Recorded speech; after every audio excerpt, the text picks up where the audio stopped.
You are listening to the Decipher podcast, hosted by the Super Bash Brothers. All right, and we back. Decipher podcast. Yeah. We have a session. Here we go again. Bash Brothers, Super Bash Brothers. So let's see, we're gonna pick up where we left off. Yeah. Let's talk about So I think we left off when we met at Funkonometry now. Yeah, Funkonometry SF. So coming from Culture Shock, and you were in MOM and or another group, or Yeah, I think if I can remember the timeline correctly, it's Culture Shock first, and then MOM, and then Funks. okay. Were you working with artists during MOM? I think so. You know, that time of my life is a lot blurry. There's a lot going on around that time. I think I was working with the artists. I was also maybe doing some things here and there with this group called MPM. They're an OG group, Movements Per Minute. I was doing stuff with them. I was doing some gigs as well with like City Slam and Ronnie Reddick. But for the most part, I think I was focused on MOM at that time. Gotcha.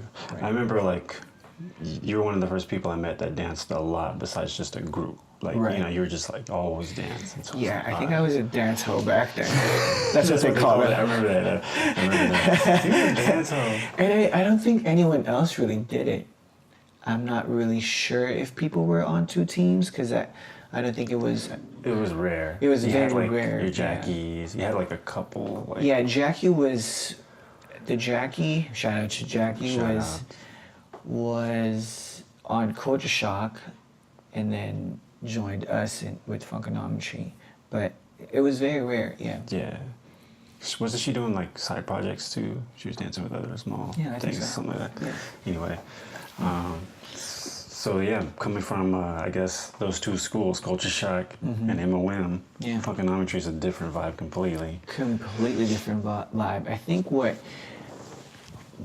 Funks brought to the table is they obviously brought that SoCal vibe up in the Bay, particularly Kyle and M. Shout out to Kyle and M. They brought this kind of organization that they had with Kaba, 220, the way that they structured the teams down there. Totally. Up here, we were very grassrooted, just dance kind of thing. Culture Shock had its kind of structure because of the franchise, but being on MOM, it was straight up just showed up to rehearsal, you danced, and you killed it on stage. You do what the director said. The director said, as opposed to promoting your teams and marketing and branding and all that stuff wasn't really... Principals and Yeah. leads, Right. captains, that kind of Right. wasn't like... Yeah. We were one of those.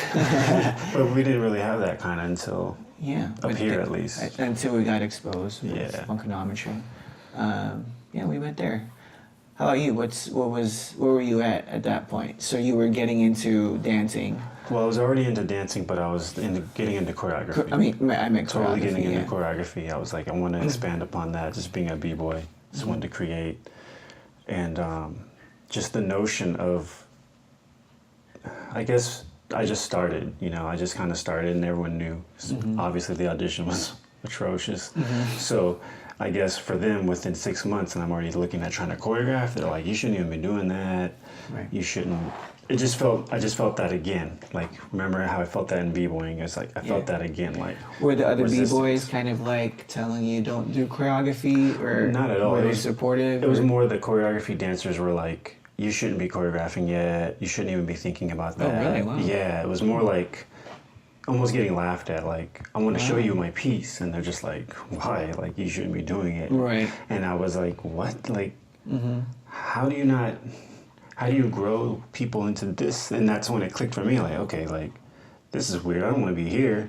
Right. Because they're basically saying, I got to pay my dues, and eventually I'm going to Before learn you how to can- do this or something. So I was just like, but it's something you feel, right? It's something you create. So I remember hearing from you, I think you were just kind of like, no, man, over here, it's like, just do your thing. And they got a, I think you're saying they got a main choreographer, Kyle, right? Because they're kind of really leaning on Kyle Chandler? Chandler, Yeah. Shout out. I love that guy. Yeah. I ran into him a couple months ago. Man. That dude's a He's doing character. good. He's doing really good. That dude's a character. He misses dancing for sure. Shout out to Kyle. Yeah. Come take class. Come take class. Come say hi. Super good guy. So I just was like, okay, I'm gonna go rock with this dude I've seen at Cactus Club. I've seen him at clubs, so I just was like, okay, this is gonna be Cactus interesting, Club. right? Oh my goodness. So I already had this notion of Kyle from a different thing, like ciphers and watching him just bug out. Yeah. And then watching him choreograph, and I was like, oh wow, like this is something else. But then seeing the contrast, seeing like the locking, and I was like, okay, Yeah, will they do they want b-boy in? Do they? I don't know. So I can't even. I don't know if I ever did, but thank you for like letting me Of course. get down and bring me to that though, because yeah, that was awesome. It was a different vibe from coming from Culture Shock. Yeah. I guess when it comes to that, like, Because in Culture Shock, you guys had a main director that choreographed everything, and then some guest choreographers would put pieces on you guys, on us, because I was on that. You know I was how on it Culture was. Shock, and it was a good experience, yeah, for sure. Different than MOM, because MOM, Alan choreographed everything.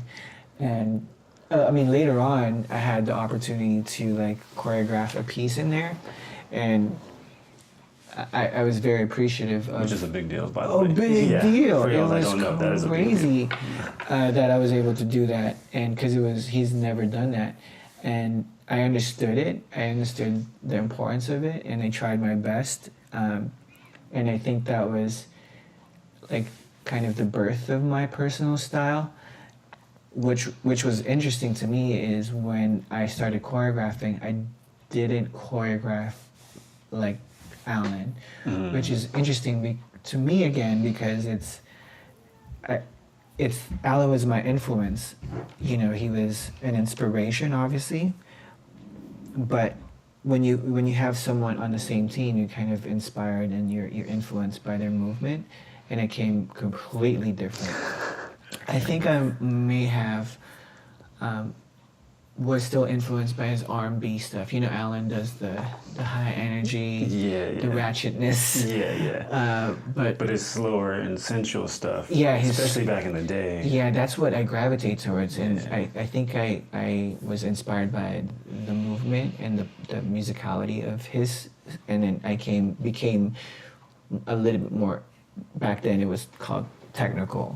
People were saying my choreography was technical because there was movement that your arms were doing, and then your feet was doing something else, and then your head was turning the other way. So It was very specific. Everything had a specific place and purpose. Yeah. Where if you know Alan, it's like just swing your hand around. It doesn't matter if it's a fist or an open hand. Kind of sometimes it does, but then it wasn't as detailed. Maybe it was detailed. Yours was detailed for sure. Yeah, because there was a lot of elements in there. But yeah, that was the birth of my choreography. But So you were even dancing in both though, right? You were doing so you were doing MOM and I was Funkonometry. being a double agent at the time. That was rough. I was gonna ask about that. Because Yeah. I left completely. I was just like, I'm done. Yeah, it was rough because, you know, rehearsals. I think rehearsals for MOM was Monday, Wednesdays, and then Funk's rehearsals was like Tuesday, Sunday or something. It was rough, but I loved it. Like, it gave me something to do, and I truly felt passionate about dancing, and I loved being at rehearsal. You couldn't have me miss rehearsal. I was always there. But I loved doing it, and at the time I wasn't sure how people perceive me as a double agent. I know that it didn't seem like I was loyal to one team or the other, but for me, I would just wanted to dance, and I just wanted every opportunity to dance. And if it was misunderstood, I almost didn't care about it because it wasn't my intention. You know, Correct. my intention was to just want to dance and grow as a dancer. I know I've heard talks of like, oh, he's, a dance whore and all that stuff, but honestly, like, to me, it was like, I just wanted to dance. Yeah, and that's work how on it my is. craft. That's Yeah. the lifestyle. If you look at it, people Yeah. in LA, they got rehearsal for this shoot, and they got another rehearsal for this shoot, and Right. so you were more so trying to live an industry kind of life here. Without knowing. Without knowing. Yeah. And it's funny that they gave you, or that there was flack for that kind of thing back in Yeah. the day, because I remember hearing that when Yeah. I was talking about funkonometry, and someone asked me if I'm going, and they made it clear, like, you can't do both. Yeah. So it's like, okay, people have their stances on the dance ho thing, and Right. but nowadays it's completely the opposite.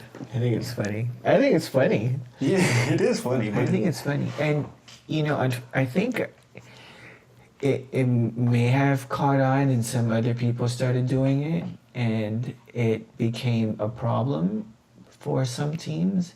I know when, as a director, it was a conflict of mine as well, being on the other side for other dancers to dance on other teams, especially when their commitment starts to decline a little. But now I think there's a trend now of like really sticking to your team and being loyal. Like I'm so blessed, like with Redefine, everyone's like just focused on. Shout out committed. Redefine. Yeah, dude. Some good kids. Good kids. I mean, these kids, I'm like almost in tears right now. Like I'm kind of choked up because some of these kids never dance for another team. They're just literally been training with me since they were like young. Since they're little. So I feel honestly a little blessed for them, But anyways. Anyway, but that's part of the progression Yeah. and paying it forward. But to circle back, so you were doing both, and then what made you decide not to do MOM? Like that, or was it just a scheduling thing, or was it? I mean, if something happened, and you don't have to talk about that. I'm just saying. Honestly, I can't even remember. I think it's because, especially when we were working on the Buster Groove set, and I had to step in as the interim executive director. Yeah. I think I made the decision to just focus on funks. Not particularly of any drama or anything with Alan. I mean, we've had plenty of dramas, but that's just how we live, and that's just how me and Alan kind of is sometimes. But it's all love, Exactly. And I love Alan. Nothing crazy. Okay, I'm trying to remember when. It was before Buster Groove. So like Soul Division, you're probably still on both. I think I was still on both. Yeah. I'm trying to think of when. I think it was like Buster Groove started when he took on the new position. That's when it was all. Yeah, I think I decided that I wanted to focus just on funks. So, you stopped dancing with Culture Shock, and so what was the reason for that? Was it just the? It was once I knew that I was or Slim and I were the black sheep, and it was like, it felt like college. It felt like a frat. Like, get your lumps in, and we're gonna haze you, and it just felt like that. Like, and I never been to college really, so I was just like, what is this? Like, this is supposed to be about art and freedom, right? Like you're supposed to be pushing me to be creative. Like I'm supposed to suck. I'm not saying I'm gonna be dope, but you're supposed to be, planting that seed in me and watering it. Like, so I was done. I just was like, I can't take direction from these kind of people. I just knew like I couldn't listen to them. I couldn't respect what they would say to me. I couldn't, because to me they had a closed view. And if you wake up one day and you realize, oh snap, my grandparents, they were racist. But that moment you kind of notice, it's like it's not the same. You know what I mean? Now, was that something that you didn't understand at the time as a new dancer, or do you still feel the same way now? Do you get what I'm saying? If it was something like, oh, they didn't give me a chance, but you can see that maybe they were just waiting for you to get better a little bit, or was it something else? No, because to me it wasn't about using my choreography. It was a point of that they were just pretty much laughing that I was doing that that I was choreographing. Because you were coming from a b-boy. Coming from a background. b-boy, it's been not even a year yet. Just choreography, dancing. I personally think that's dope, dude. So I just felt that this wasn't the environment for me. Like I can't be here. It just wasn't a fit for you. Yeah, it. Kind of just really then let me know, like, okay, these people might love me, but it's not the family that I really want to be in. And since this isn't blood, I can choose this family. Right. I don't want to choose this family. So So did you have a little break in between Chris Shock and no. then you just jumped on when we met? Yeah, straight on. That's cool. Straight on. And I just kept it real, kept it real. Didn't think it was going to make any drama or anything like that, just they're offering something better and they have a different vision and I'm into it, so. Yeah. I remember when you guys first came in and, I never really looked at you and Slim as b-boys. Like, I just saw you guys as someone that wanted to dance and I remember like us talking about choreography and making choreography, what the style that we were doing or I was doing at the time, and I remember first collaborating and stuff, and we started kind of coming up with a name of what we did. Yeah. Which was Buttermilk. That's true. The Buttermilks. I think now we're transitioning into something like what we actually did with Funkonometry and the things that, like the Buttermilk tour. You want to go into like the Buttermilk stuff?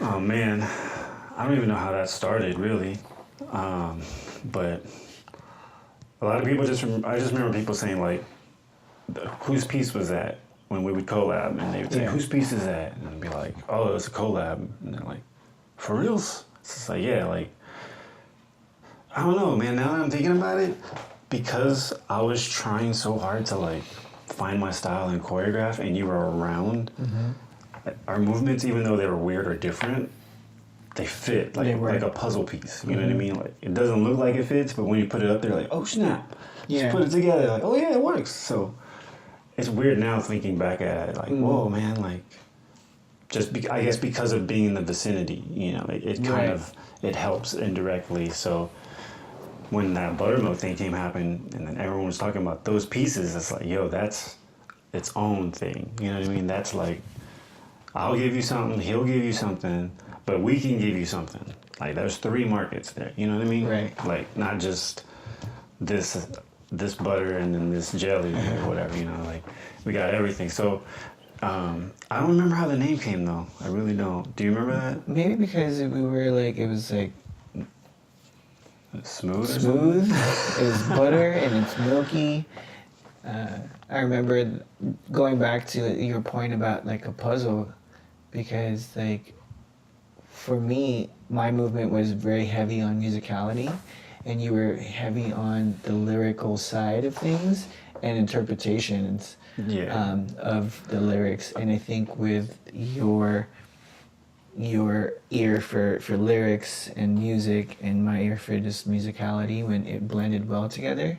So when we'd collab, we would beat juggle like crazy. We'd go from beat to song, and it just worked. And our first official piece together was at Busta Groove, I believe. Bobby Tarantino? Was it No, that? Bobby Valentino. Bobby Valentino. Was it that one? Like first big major one. Because Yeah, we've collabed. We did before. We've collabed. I remember collabing with Music Soul Child once, at MOM even. Yeah. I don't remember what that was. We have a lot of pieces, but the first major one when we staged everything, and it was for a major show, was Busta Groove. I remember putting Jekka in the piece because Jekka was practicing this piece every day. Everywhere she did, she was doing the movement. And it was supposed to be a boy piece, right? It was supposed to be an all boys piece. It was a boys piece, and you'd always see her in the corner just doing it. Doing it, and you couldn't deny it. You couldn't deny not putting her in the piece because she's doing it so good. So we put her in a piece, and she was like, I think she ended up being front and center at one point. She was like my front. She was in front of me. Yeah. Yeah. I remember that. And then, so we made a couple pieces in funks, and then you had this idea of like going on tour with the Buttermilk tour. Yeah, man. And I was like, yo, how are we gonna do that? That's crazy. I've heard of people like teaching everywhere, and then you went and hit up everybody in SoCal and Just use the network we made, you know, and we Yeah. did our thing, paid our dues, and met some people. So, you know, Yeah. reached out, and luckily some dope people were really accepting, receptive and accepting of us and what we were trying to do. And that was amazing, man, having just our own tour. Yeah. Kind of before people were really doing tours, unless they were big time, but you know. Yeah. I was absolutely open for it, and I was also like, didn't know what to expect. And when you said, let's go, and I appreciated that you believed in us so much that we were like, okay, let's do this. Hell yeah. And for me, I didn't think anything really big of it. I just wanted to go and experience. We were going to go on at SoCal. Yeah, and, a like, road trip together. A road hang trip. out. I was like, oh, that's fun. I'm down. And then, you know, thinking about it now, there's so many people even that we've inspired from just those that little classes. thing. Like our class at Culture Shock, Jun Kamado was there. Oh, that's And right. I remember him hitting us up, like, yo, this is one of my first choreo classes or something. That's crazy. And then when we taught at Team Millennia, she was on TM Juniors. Her name is Candace Brown, and she's super dope. Shout out. Shout out to Candace. I actually met someone in Wad LA. Well, not met, I've known him. His name's Gerald. He's with Vibrancy. He shoots all of Kendra's videos Oh, sick. and stuff. And he just mentioned to me that he was at that class. The TM one? Yeah, and he's one of the most well-known videographers That's crazy. in the community right now. And he works with Kendra's, and he has his media group called Vibrancy. And he said he was in that class, and I've known him for a couple of years, like in passing in dance competitions or shows. By proximity. But he yeah. never said anything. That's And I'm crazy. sitting here going, I'm tripping off of him because he's such a good videographer. Like, and you know, things like that I never knew. Like people would tell me, oh, I was at that class. Or It's crazy, What right? the- It's super crazy. it's super crazy. But But it's about putting yourself out there. You Yeah. got to believe in your art and put yourself out there, but not just put yourself out there. You got to put your best foot forward, Yeah. right? You got to put the best quality of what you can do at that moment out. Not your rehearsals, not your practices, you know. We didn't give them some whack pieces. Like, we stressed every stop. Oh, New piece every stop. Yeah, dude. we had one piece that we were kind of ready with. The first right? one, we wanted to come down with a little. Yeah, we came something down little. and we were like, okay, we might, you know, we can teach this. We'll be comfortable teaching it. And then we were like, let's choreograph something. So we would make up something in the parking lot and then teach it. Because we had time. We had to kill. time. And we did it, Yeah. you know. That was funny. That was some funny stuff, man. Because I Yeah. remember it was like, oh, it's gonna be easy. We can just do one routine and teach it everywhere. Yeah. Because it wasn't a big YouTube thing. It wasn't like it's gonna get played out. So Yeah. I remember that, and then I was like, nah, man. Like, let's give them something each time. Like, and we'll have footage of a bunch of different routines. Yeah, and we posted that on YouTube when really people weren't posting stuff on YouTube. Yeah. The BMT, Yeah, those were man. those are good times, man. The BMT, the Buttermilk tour, yeah. Those are good times, you know. If we need to do that again, y'all should just let us know. That would be sick, Greg. Get the cape off. We gotta get dust some yeah. rest off. We gotta get a lot of WD-40s done. We over here. In class, you hear. Oh, We gotta man. set that up, Greg. We gotta find a track and just like see what comes out. Maybe we'll film it. Maybe we'll film the whole process. I don't know. Oh man, we'll see. We'll just hit record and then let it play. And I'll be crying. So anyways, Buttermilk. So then we were in funkonometry and you know we kind of Vibing. We directed Kind of running the team while running the they're team. getting their stuff together. Yeah, dude, I really appreciated that time as well because when I was directing, you were the person that I could go to and bounce like ideas from, and you always picked my brain. So then I was able to think, oh, that's a good point. Then maybe we should do that then, or that's a good idea. Let's implement it, or something like that. Yeah, those are good times. I loved our chemistry and what we were doing and our vibe, and we made things happen in Funks. Yeah. If we said something, it was going to happen. Yeah. If we stayed late, we stayed late, but we made sure it happened. Yeah, and we planned it. It wasn't just like, oh, here's an idea. Like, we went back and forth and made sure that we covered our bases and stuff. Yeah, man, I think there's just so many things in there that it's like, I don't know if they're influenced or I mean, they're definitely pioneer things, but like headshots, like making sure you had pictures of everybody, and that was like, people weren't doing that. Yeah. You know what I mean? That was kind of like a new thing, and it was like, okay. Like a press kit.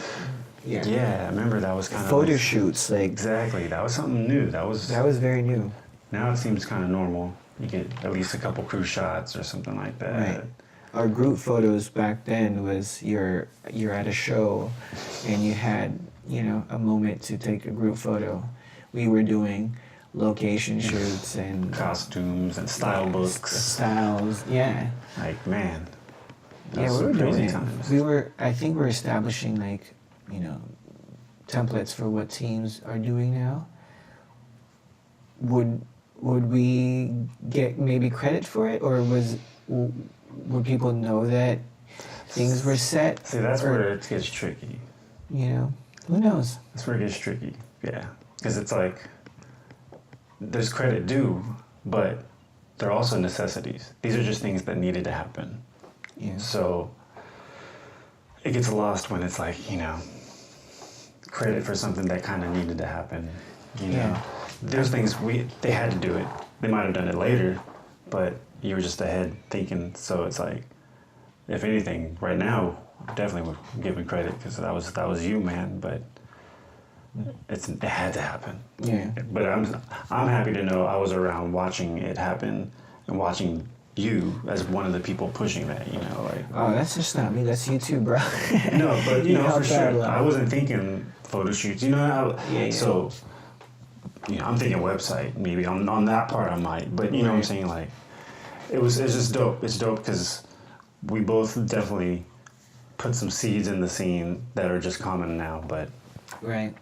And I think that goes with any other industry as well. I think people do something that is innovative and people will get inspired by it, take that idea, maybe evolve it or Definitely. make it better. I'm cool with it because the dance community is where it's at now, and I don't think it's gone in a bad direction. I think people should be doing photo shoots and doing the things that can help their team function a lot better and be more efficient. I did hear some talks about how things have changed. It's more like a business model now, like the team, how groups are formed. It's more like a business model as opposed to something more organic and about the passion. What do you mean by a business model? Like you have structures like director, team captains. You know how before, like we were talking earlier about one person was just leading, he was a director, he called all the shots, and now there's staff. Yeah. You have a media person, a marketing person, an operations or admin person. It's more structured now. And people are saying that's bad. They don't like that now, or. Maybe not so much as bad, but it's some people feel indifferent. It's taking away the art form or the passion from it. Oh, okay. It's now become about the structure in the business. Interesting. It's interesting. Maybe that's another one that we can delve into For next sure. time. Yeah, I need to do more research or see a thread on that, but I mean, to me, it's just part of the evolution, For sure. If there's money in the game, people are going to make structure to make business. Yeah. Here we are now. So, Funks, working on directing together. Buttermilk. Buttermilk. And then I guess there's a lot of complications in the company. We'll just leave it at that for now. Kind of broke off and then started Phoenix. Right. And then That's a cool name. shout out to Cam. Cam made that name up. That's a cool name. Do you know the story about a team about Maven? Yes. You know the story? So the story goes that kind of similar situation that happened in SoCal, and there's another team that almost had the same name, and that was either the number 1 or number 2 pick. And similar story, it's almost like a parallel. We're in NorCal, they're in SoCal, and the team formed the same way, branching off the same rooted team. Same rooted team with a bird kind of as a theme. It's crazy. I think we were trying to like establish a relationship there, but nothing, because they were maybe doing their own thing. But I remember I was like, wow, it's like we're in a parallel kind of. Yeah, that was interesting because I couldn't find the name, but I was ready to leave, and Cam came up with that name. Yeah. So, man, what do you remember of when I even brought that up? Like, I don't remember. Because I know I wanted you to get down. I know I was probably harassing you. Just straight harassing you. I thought it was dope. I thought it was dope that, you know, it's finally happening for you, because I think you've always had this itch that you wanted to kind of lead your own team, and you were ready for something like that. Yeah, I thought it was dope, dude. That's crazy. Yeah, and I was down to get down. Yeah, for sure. For sure. Man, so Phoenix was just something else to me. Like, That was your baby. not only was it my baby, it was like ownership. Like everything Right. that I've done before, choreographing and directing other smaller teams on the side for smaller shows or competitions, like it all led me to that. So what was the decision process? What was the... You know what's funny is I just thought I need to actually run the show in a sense, because in Funks we were kind of running the show temporarily, and then that got taken, so it's kind of like empty, whereas like I didn't finish something. I didn't go through that motion of completely running it and building something and maintaining it, so I just wanted to do it. But what's funny is I got a lot of outside feedback. Word got out fast that I was gonna make something, because I got other directors from other teams hitting me up like, oh my God, I'm so glad you're doing this. Oh my God, there can't be one big group that's running everything. We're doing shows, we got you, stuff like that. So in terms of the community, it was really interesting because I guess from the inside, I never saw Funkonometry like being this big monster that's not monopolizing, but being a big part of the scene, and people just saw it kind of like, well, you're helping break it up. You're helping take some of the talent and the creatives and dispersing it, and that's when it really hit me like, wow, like this is bigger than me now. Before it even started. Before I even had the damn name, but Yeah. but I knew, like I felt okay being the person doing it. Like it didn't. The pressure didn't get to you. Yeah, it didn't psych me out in any bit. So I kind of ran with that, at least for the first year. I was just on that, like, we're making this happen because, yo, we need to make sure these people on this team, Shishi, Betos, these people, they're dope, you know, and Shoutouts. they might get only a couple little sprinkles on these other teams or this big team. So let's show all these other cats. I think definitely you wanted to implement things that you didn't get the chance to do it before. Yeah. And here was your chance, and you were motivated to do that with this new team that you were creating. Definitely. Yeah, and it was dope, good vibes. Like, and I think also it kind of inspired others to, the community at least, because you, like what you were saying, there wasn't that many teams before, you know, it was, you can count with your fingers how many teams were around. And I think it also inspired other, like, oh, you can form teams. It's not that difficult. It is very difficult to form teams, but now people form teams like crazy. Like, yeah. But your decision to do it was a lot more thought out, and at the same time, you were going with your instinct that, hey, let me start this, because we got divided, you know. So there's people that still was looking for a home, that needed a place to dance, and you were able to provide that for the ones that got divided, and other people a chance to, like you were saying, like the Betos and the Shishis that maybe have danced somewhere else and didn't have a home at the moment. Yeah, exactly. So then how was that experience for you as soon as when starting a team? It's definitely different because the only thing I guess near that I've done before is kind of run a b-boy crew. Mm-hmm.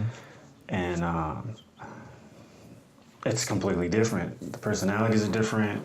Yeah. It's a lot more formalities, emails and phone calls.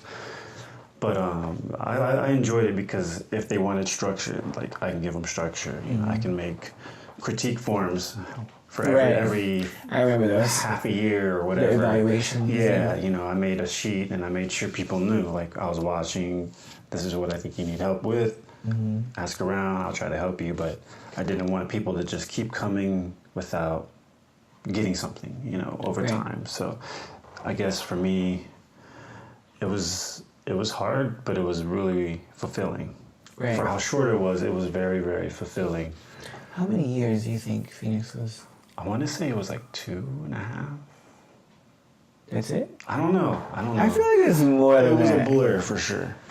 I feel like at least 4 years. 4 years? 4 or 5 years. 4 years. I can't remember. So that would have been 2006 till 2000 and what? 10? 2009? Yeah, I think maybe. I want to say till 2000 and maybe 9. Right. We definitely brought a whole different vibe to the community. We gave a more chill vibe. Not only a chill vibe, we were actually still like participating in the scene. And I mean this by saying, like, you were still going to another group's rehearsal and they would ask you to clean or to look at it and critique it. Like, people from the other group weren't doing that, you know. So I just felt like it was easier for people to like us, even though we weren't doing it for that, but it was just, we were more like, less exclusive. Like, come chat with us, come laugh, we joke around, it's cool, like, we're gonna kill it, but yo, it's all good. Was that part of the plan for you, or was that just happen organically? I think it happened organically. And it comes out of, from your personality as well, to want to share and want to, you know, not kind of... I didn't want to be a hypocrite. Yeah. The culture shock thing. I mean, think about it, right? Like, or like even, because that's just how you are as a person, and so like the brand or the vibe of the company kind of reflects who you are. So like, and maybe all the past experiences from Coach Shock and Fogs was like, I want to change that, or I want to do something else out of that. Because we definitely was a different vibe than all the teams. Yeah. We were more chill, but we had a structure that we have gained from all the from the history, The history. And just the speaking about the dancing, we came out like unicorns. We were definitely, I feel like we're innovating a style that when we got on stage, people didn't know when to clap because they would just clap at the end. Yeah. Like, oh, that was good, but because we didn't have those like moments of, whoa, yeah. You know, we were just doing R&B pieces, slow ass shit, just vibing. Just up there vibing. You know? I guess we'll leave it here and then we'll pick up and we'll actually go from here on, because you kind of started redefining that. Right. And we'll get into that. Redefine, Solidify project. The roots of all those awesome little nuggets Yeah. I get to see sometimes. So I hope you guys are enjoying this. I know it's like we're going through a lot of history and stuff, but I think it's necessary for some people that's listening, or even if you are a new dancer, to learn some of this history, because there's little nuggets that we're throwing in there that you might catch or you may not catch. But like we said in the previous podcast, like Google that, Google it. yeah. You might learn a thing or two. All right. But I just think, if anything, I know we're going to be doing this more, and we're going to be talking about different topics, some that might be hot at the time. And if anything, this just gives you an understanding of us, where we come from, why we're this way. And our perspective from dance. And Correct. So it's no surprise if maybe I jump out the window on a certain thing, but, you know, I don't really mean no harm or whatever. You know, this just kind of gives you a glimpse into us. So, because we're going to get into talking about some stuff, so. Word. And we might be talking some mad shit. Yeah. But then you know everything about us, so there's nothing to hide, you know what I mean? So, but thank you for listening. And Thank you for listening. taking the time to hang out with us, and we'll be back with some more. I guess we're gonna sign off, yo. Super Bash Brothers. Bash. That's Maps. I'm Rick. Peace.